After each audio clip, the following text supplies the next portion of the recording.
جمعہ کی سنتیں: پہلا، غسل کرنا۔ دوسرا، اچھے اور صاف کپڑے پہننا۔ تیسرا، مسجد میں جلد جانے کی فکر کرنا۔ چوتھا، مسجد پیدل جانا۔ پانچواں، امام کے قریب بیٹھنے کی کوشش کرنا۔ چھٹا، اگر صفیں پر ہیں تو لوگوں کی گردنیں پھاند کر آگے نہ بڑھنا۔ ساتواں، کوئی فضول کام نہ کرنا، یعنی مثلاً اپنے کپڑوں سے یا بالوں سے لہو لعب نہ کرنا۔ آٹھواں، خطبہ کو غور سے سننا۔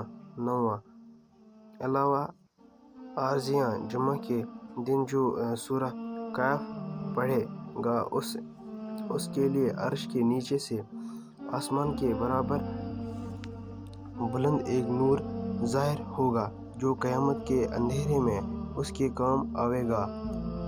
اس جمعہ سے پہلے جمعہ تک کے تمام خطایا یعنی صغیرہ کبیرہ گناہ اس کے معاف ہو جائیں گے۔ 10واں، نبی کریم صلی اللہ علیہ وسلم کا ارشاد ہے کہ جمعہ کے دن مجھ پر کثرت سے درود بھیجا کرو کیونکہ درود میرے حضور پیش کیا جاتا ہے۔ 11واں، جمعہ کے دن بالوں میں تیل لگانا اور خوشبو یا عطر کا استعمال کرنا مسنون ہے۔ تو یہ تھی جمعہ کی کچھ سنتیں۔ آئی ہوپ کہ آپ کو اچھی طرح سمجھ آیا ہوگا۔ اگر آپ میرے چینل پہ نئے ہو تو please subscribe my channel and share this.